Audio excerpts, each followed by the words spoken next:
As a director, what was the most important thing for you to show audiences when trying to depict Nina's slow kind of departure from reality?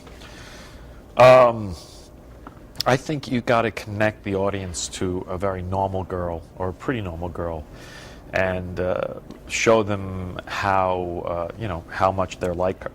And then once you make that bridge between the audience and the character, you have to sort of step by step take them as she starts to lose her mind. So you sort of invite them in very nicely. Come into my house, and then when they come through the door, get ready to whack them on the side of the head. What were the little things that were most important to you to try to get that message across that she might not even be aware that this was going on? Well, it happens from the very beginning that she's an unstable narrator, if you will. That very early on, the mom notices that there's some type of rash on her back, and also she has a nightmare at the beginning of the film. And then, she's very timid, and so, she's off. But, the nice thing about having someone like Natalie Portman, who has so much charisma and charm, is that you could get, you could make someone who's a little bit off, but people still want to watch her. So, that right. helped. What was it like working with, you're making a film about the pursuit of perfection to the point of, downfall, but working with two actresses that are working for you on diets and working super hard and like walking that fine line in pursuit of perfection for you? Yeah, I don't know, none of us really, I think in the acting world, perfection isn't really, in our vocabulary. It's, I mean, there are moments of, being unconscious and being in the character and allowing it to flow out of you.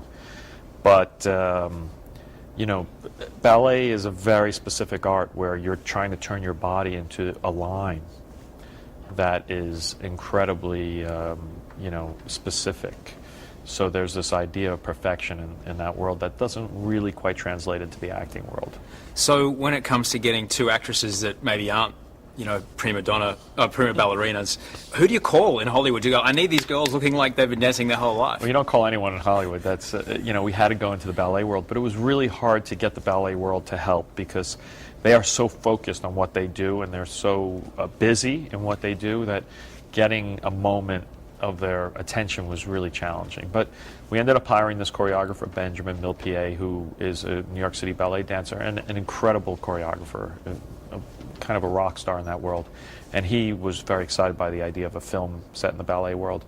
And he was able to open up a lot of doors and get us resources and get us trainers and get us, the best of the best to help Natalie and Mila become dancers. Well, they look amazing. In film, sometimes mental illness is portrayed either as like crazy man with a knife or simple Jack, on the other end. Why was this subject important to you?